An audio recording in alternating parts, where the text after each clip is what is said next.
Bonjour à tous, j'espère que vous allez bien. On se retrouve aujourd'hui dans une toute nouvelle vidéo qui va être axée budget à 100%. J'ai récemment eu une conversation avec une copine et on parlait du coup du budget, etc.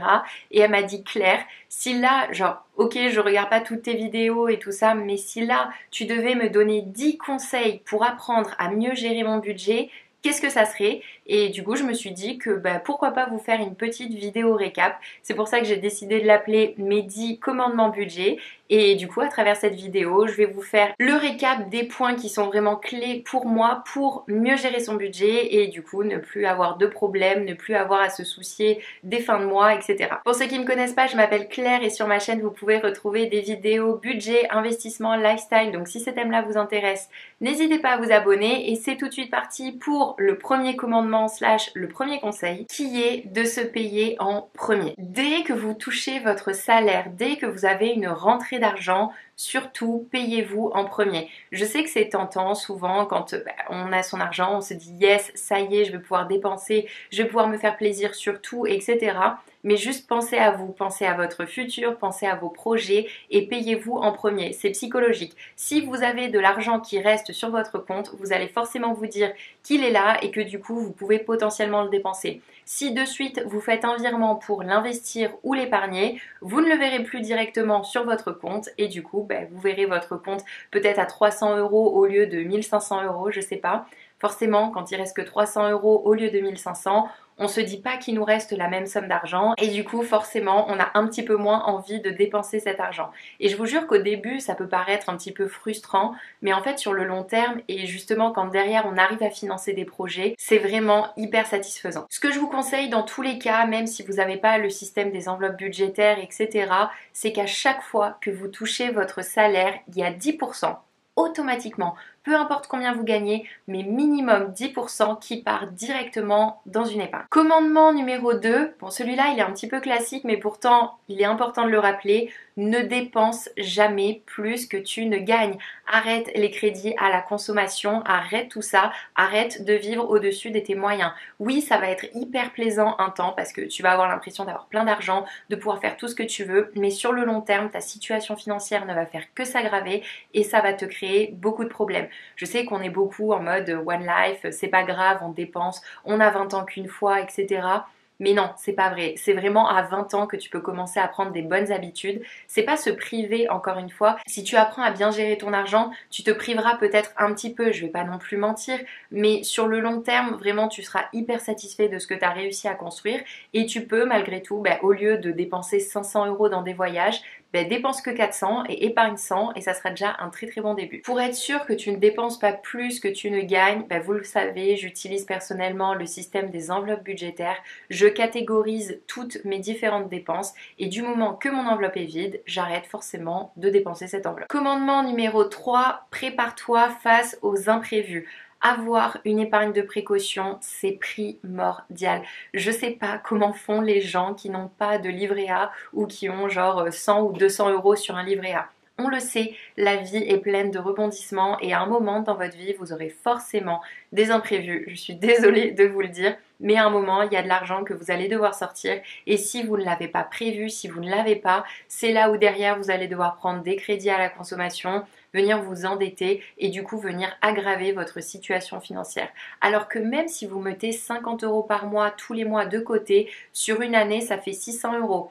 Demain, vous avez un problème de voiture, 600 €, ça peut aider à les payer. Un problème de frigo, un problème de n'importe quoi. Vraiment, ayez une épargne de précaution. Ce que je préconise au niveau du montant, c'est 3 mois de dépenses. Donc vous faites un petit peu votre budget et au minimum 3 mois de dépenses de charges fixes et même de charges variables parce qu'il faut quand même manger. Et personnellement, j'ai choisi d'avoir la somme de 10 000 €. Comme ça, même si j'ai un pépin de voiture, etc., je peux le payer avec ces 10 000 € là. Et je vous jure, quand on les atteint, mais on est tellement plus serein. Et il y a une épargne de précaution, ça va vous changer la vie. Commandement numéro 4, essaie au maximum de planifier tes grosses dépenses. Tout ce qui va être voyage, achat qui va coûter vraiment très cher, ne le faites pas sur un coup de tête encore une fois, mais essayez de le planifier dans le temps. Vous vous dites, voilà, je veux m'acheter une télé, n'allez pas directement chez But ou chez Boulanger acheter une télé. Non, vous vous dites, dans 6 mois, je veux acheter une télé, il me faut 600 €, je mets 100 € de côté tous les mois et comme ça, dans 6 mois, j'ai ma télé. Et comme ça, vous vous préparez et du coup votre budget est beaucoup plus lissé et ça vous évite de très très grosses sorties d'argent. Parce qu'après il y a beaucoup de personnes qui vivent comme ça aussi, qui vont faire une énorme dépense tous les mois et qui à côté du coup vont se restreindre sur tout. Par exemple, s'acheter une très très belle paire de chaussures en janvier, en février se payer des vacances au ski, au mois de mars avoir envie de s'acheter un nouveau sac, enfin voilà, je vous donne des exemples, mais il y a des personnes qui oui, préfèrent vivre comme ça et dépenser une énorme part de leur budget tous les mois et à côté se restreindre sur tout. Moi, je suis plutôt de la team où je pense que lisser les choses permet de mieux les faire passer et du coup de mieux les appréhender. En plus de ça, vous verrez si vous avez vraiment envie de la chose parce que par exemple la télé que vous aviez vue de base qui coûtait 600 euros, vu les efforts que ça vous aura demandé d'avoir ces 600 euros, peut-être que finalement vous en achèterez une qui coûtera que 500 euros et du coup dans tous les cas, vous aurez eu 100 euros de plus de côté. Donc voilà, ça vous permet aussi de réfléchir si ce gros achat en vaut vraiment le coup et si vous en avez vraiment envie et éviter d'acheter sur un coup de tête. Cinquième commandement, j'en ai déjà un petit peu parlé, mais fuyez les crédits à la consommation, les chèques reportés, les dettes qui sont vraiment inutiles. Si vous voulez quelque chose, vous l'achetez parce que vous avez l'argent. Ne prenez jamais un crédit à la consommation. Un crédit à la consommation, c'est fait pour consommer, comme son nom l'indique, et surconsommer même. C'est pas bon. C'est pas bon pour la planète, c'est pas bon pour vous, c'est pas bon pour votre budget. Ça va vous faire rentrer dans un cercle où vous allez avoir envie de toujours plus. Posez-vous vraiment la question, est-ce que je veux ça, oui ou non? Si vous le voulez, vous pouvez attendre 3 mois de plus. C'est pas vrai de dire il me faut absolument une nouvelle télé. Non, on peut attendre 3 mois avant de s'acheter une nouvelle télé. Il me faut le dernier iPhone. Non, mon téléphone portable fonctionne très bien. C'est un petit peu un petit caprice que je suis en train de me faire de moi à moi-même. Ça va être un plaisir temporaire et voilà. Donc vraiment, fuyez tout ce qui est crédit à la consommation. Si à l'heure actuelle vous en avez, je ne peux que vous inciter à les rembourser le plus vite possible. Parce que même si vous l'avez pris à 3, 4, 5%, pensez que cet argent va enrichir des banques alors que vous pourriez économiser ces 3, 4, 5% tous les mois en plus. Commandement numéro 6, fixe-toi des objectifs clairs, précis. Je vous ai déjà fait une vidéo là-dessus. De mon côté, je fonctionne avec la méthode SMART. Le but d'un objectif, ça va vraiment être de vous motiver et de pouvoir en assurer son suivi. Parce que si vous ne voyez pas l'évolution, encore une fois, pour moi, les objectifs financiers, c'est un petit peu comme un régime. Un régime, on se prend régulièrement en photo pour voir justement qu'on y arrive et c'est ça qui nous motive. Si on ne se prenait pas en photo et qu'on ne voyait pas de changement, qu'on ne voyait pas d'évolution, on se dégoûterait. Au niveau des finances, c'est exactement la même chose. Donc fixez-vous des objectifs qui sont réalisables. Demain, je vais être millionnaire, ça va peut-être être un petit peu compliqué. Mais voilà, essayez de penser sur des objectifs court terme, moyen terme, long terme.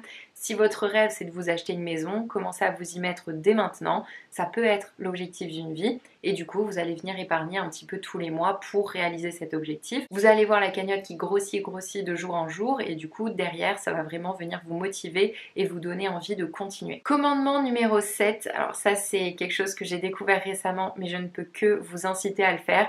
Je ne vous dis pas sur quoi, je ne donne pas de conseils en investissement financier. Mais vous l'aurez compris, investissez votre argent. C'est hyper important de ne pas avoir de l'épargne qui dort. À l'heure actuelle, il y a énormément de placements qui existent pour justement éviter que votre épargne dort, notamment le livret d'épargne populaire, le livret A, les fonds euros au niveau de la bourse, les actions, l'immobilier. On peut investir son argent dans énormément de choses et je ne peux que vous conseiller de le faire, même avec des petites sommes, juste pour que vous voyez le pouvoir de l'argent et à quel point l'argent que vous n'allez pas dépenser et que vous allez difficilement ou non réussir à épargner, si derrière vous l'investissez, ce que ça peut réellement vous apporter. Parce que l'effet boule de neige, c'est-à-dire que plus on commence tôt avec une petite somme, plus au fur et à mesure des années, des mois, elle va venir grandir. C'est vrai, c'est un fait, grâce au principe des intérêts composés, etc. Mais vraiment, venez investir votre argent. Ne laissez pas votre argent dormir sur votre compte courant. Quand je vois des personnes qui ont 10 000 euros sur un compte courant et qui ont 1 000 euros sur un livret A, mais j'ai envie de m'arracher les cheveux, vraiment. Le livret A, pour moi, c'est la chose vraiment la plus simple. C'est rémunéré à l'heure actuelle à 3% par an, net. Donc, c'est-à-dire c'est 3% pour vous. Si vous mettez 10 000 euros dessus, vous avez tous les ans, quoi qu'il se passe, 300 euros que vous gagnez, comme ça, juste grâce aux intérêts. Si vous laissez cet argent sur votre compte courant, vous ne gagnez pas les 300 euros. Donc, quel est l'intérêt de le laisser sur son compte courant? Vraiment aucun. Et voilà. Et derrière, si vous voulez aller chercher des un petit peu plus gros rendements, intéressez-vous à la bourse, intéressez-vous à l'immobilier. Il y a plein de manières d'investir son argent, mais intéressez-vous parce qu'il y a vraiment de quoi faire. Commandement numéro 8, surveille et ajuste très régulièrement ton budget. Les situations changent, un changement d'emploi, des revenus complémentaires, l'arrivée d'un enfant, l'arrivée d'un animal. Un budget est amené à évoluer tout au long de votre vie. Vous ne pouvez pas, par exemple, même sur une année, vous dire je vais avoir le même budget de janvier en décembre. C'est pas vrai. Encore une fois, vous allez avoir des dépenses imprévues, des choses qui vont venir bouger.